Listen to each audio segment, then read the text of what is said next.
हरिस्मरण मात्रेण सर्व पाप प्रमुच्यते।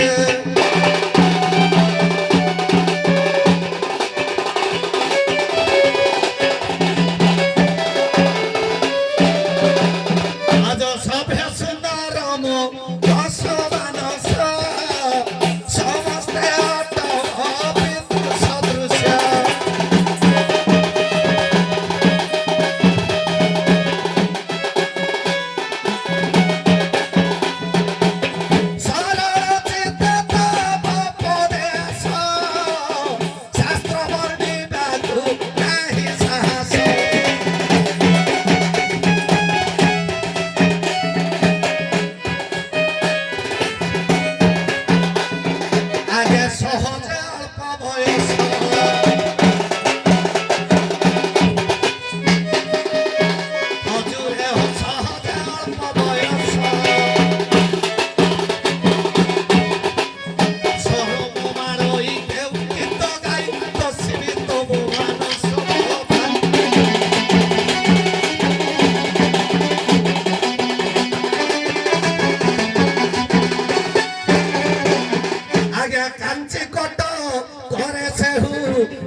निश्चिंत भाव फेराई आनिबे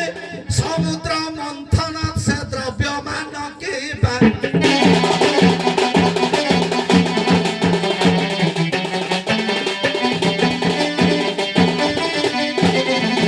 आज्ञा सैन्य गण थरी सही असुरा स्वर्गपुरे ढाई देला शब्द।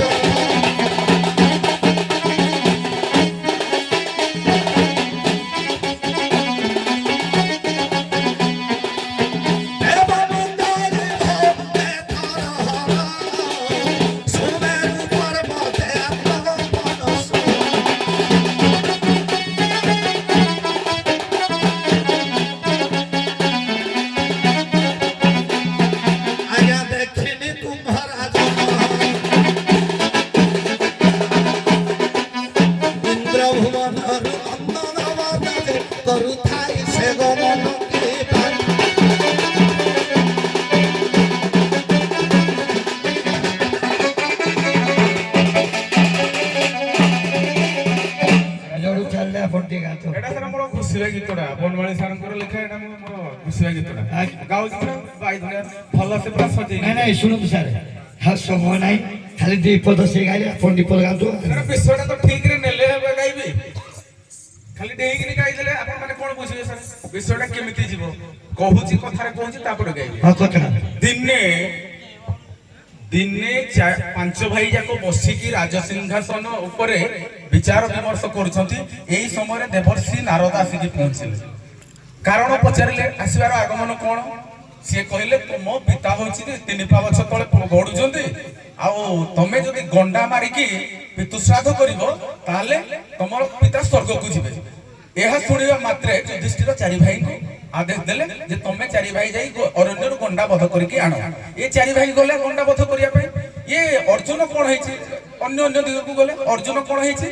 शांत है अर्थात थकी पड़ी गोटे वृक्ष मूल शुई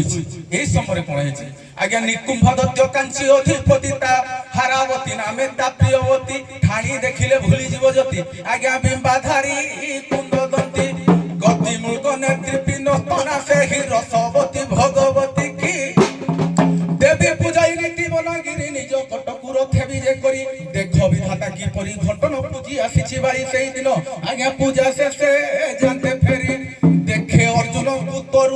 ଶୋଇଛି ସାଷ୍ଟାମ ହୋଇ କରି ସନୀଳ ପାଇଲା କି ନୀଳ ଘନ ରବି ଉଦୟ ଯେ ସନେ ନଳିନ ଜନ୍ମ ଅନ୍ଧ ପାଇଲା ଚକ୍ଷୁଦାନ ତହୁ ଅଧିକ ଚଳି ରୋଦନ ଆଜ୍ଞା ଦେଖି ମନେ ବିଚାର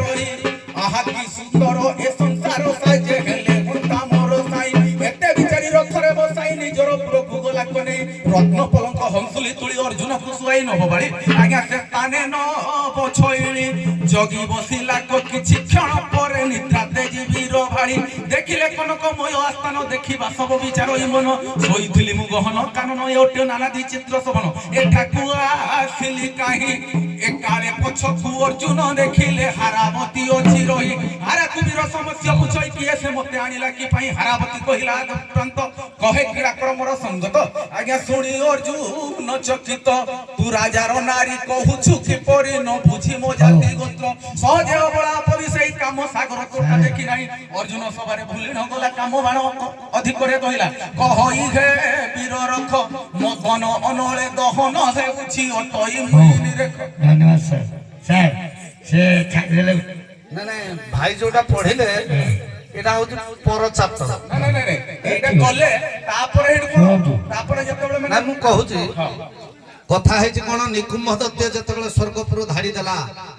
ସବୁ ଦେବତା ମାନେ ନିକୁମ୍ଭ ଦତ୍ତର ଭୟରେ ଆଜ୍ଞା ସମସ୍ତେ ଯାଇ ସୁମେରୁ ପର୍ବତରେ ନୁଚିଲେ ସେ ସ୍ୱର୍ଗପୁରରେ ସବୁ ଜିନିଷ ଖୋଜିଲା ପାଇଲାନି ଇନ୍ଦ୍ରଙ୍କର ନନ୍ଦନ ବନ ଦେଇ ଆସିବା ସତ୍ତ୍ୱେ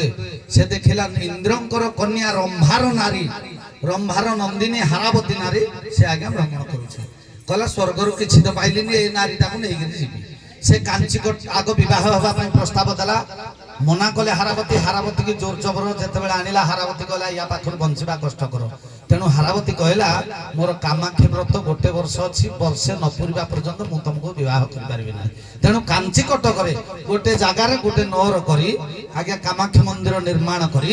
ସେ ଆଜ୍ଞା ପୂଜା ପାଠ ନୀତିଦିନ ହାରାବତୀ କରି ଯାଏ ସେହି ଦିନ ଗଣ୍ଡା ମାରିବା ଅନ୍ୱେଷଣରେ ଅର୍ଜୁନ ଯାଇ କ୍ଳାନ୍ତ ମେଣ୍ଟାଇବା ପାଇଁ ସେ କାମାକ୍ଷୀ ମନ୍ଦିରର ପଛପଟେ ଆଜ୍ଞା ବୃକ୍ଷ ଉହାଡ଼ରେ ଆଜ୍ଞା ଶୋଇଛି ଛାଇ ତଳେ ଶୋଇଛି ଇଏ ଯେତେବେଳେ ସେଇଦିନ ଆଜ୍ଞା ପୂର୍ଣ୍ଣ ହେଇଛି ତାର ବ୍ରତ ନିକୁମ୍ଭ ଦତ୍ତ ତେଣେ ଅଛି ରାଜପ୍ରାସାଦରେ ଇଏ ପୂଜା କରି ଦେଖିଲା ଯେ ସୁନ୍ଦର ପୁରୁଷ ତାକୁ ଅଚେତ ଅବସ୍ଥାରେ ନେଇଗଲା ନିଜ ଉଆସକୁ ଏହି ସମୟରେ ଆଜ୍ଞା ରାକ୍ଷସ ସେ ନରମାଂସ ଦେଖିଲେ ବିକଳ ହୁଏ ବାସ୍ନା ଜାଣିପାରେ ଜାଣିଲା ମୋ ରାଜ୍ୟରେ ନରମାଂସ କିଏ ଜଣେ ନର ଜଣ ପ୍ରବେଶ କରିଛି ଯେତେବେଳେ ହାରାବତୀ ପୁରକୁ ଆସିଲା ଜଣେ ଦାସୀ କହିଲା ଏ ଦାସୀ ଏ ହାରାବତୀ ତୁମ ପୁରକୁ ନିକୁମ୍ଭ ଦତ୍ତ ଆସୁଛି ଅର୍ଜୁନକୁ ମାରିକିରି ଖାଇଦବ ଅଶୀତାଳ ଗଭୀରର କୂପ କରି ଆଜ୍ଞା ଜୀର୍ଣ୍ଣ କୂପରେ ପକେଇଦେଲେ ଅର୍ଜୁନ ତାପରେ ଅର୍ଜୁନ ଆଜ୍ଞା ଚେତା ପାଇଛନ୍ତି ଭାଇ ଯୋଉଟା ପଡିଲେ ସେଇଠୁ ଭାଇ ଯୋଉଟା କହୁଛନ୍ତି ଠିକ ମୁଁ ମନା କରୁନି ଆପଣ ବି ଠିକ କହିଛନ୍ତି ଶୁଣନ୍ତୁ ମୋ କଥାଟା ଶୁଣନ୍ତୁ ବିଷୟଟା କେମିତି ହେଇଛି ମହାଭାରତ ଦେଖିବେ ଆପଣ ପଢିବେ ମୁଁ ଯୋଉ ଲାଇନରେ କହିଲି ବିଷୟଟା ହେଇଛି କେତେବେଳେ ଏଇ ଜିନିଷଟା ଜଣା ପଡିବ ଯେତେବେଳେ ଇଏ ଚାରି ଭାଇରୁ ତିନି ଭାଇ ଫେରି ଯିବେ ଜଣେ ଜୀବନି ଅର୍ଜୁନ ଜୀବନି ସେତେବେଳେ ଆଜ୍ଞା ସହଦେବକୁ ପଚାରୁଛନ୍ତି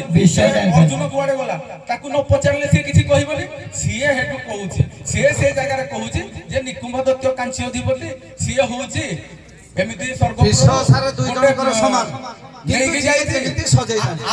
ଆଉ ସେ ଯୋଉ କାହିଁକି ଜିନ୍ନ କୂପରେ ପକେଇଲା ଆଜ୍ଞା ଯେତେବେଳେ ଅର୍ଜୁନ ମନା କରିଛି ତୁ ଗୋଟେ ଠିକ ଅଛି ଆଜ୍ଞା ଶୁଣନ୍ତୁ ମୁଁ ତୋ ସହିତ ସେ ରାଗିକିରି ତାକୁ ପକେଇ ଦେଇଛି ଶୁଣାଉ ଆପଣ ଦି ଜଣଙ୍କର ସମାଧାନ ପୁରା ସମାନ ମୁଁ ଜାଣିପାରିଲି ମୁଁ ଜାଣିପାରିଲି ଯେ ଇନ୍ଦ୍ର ଆଉ ଇଏ ଅର୍ଜୁନ ହେଲେ ବାପ ପୁଅ ଇଏ ଯୋଉ ହଉ ତୁ ବିନା କାରବାନି ଏକାବେଳେ ଆସିବେ ଆଜ୍ଞା ଏକାବେଳେ ଆଜ୍ଞା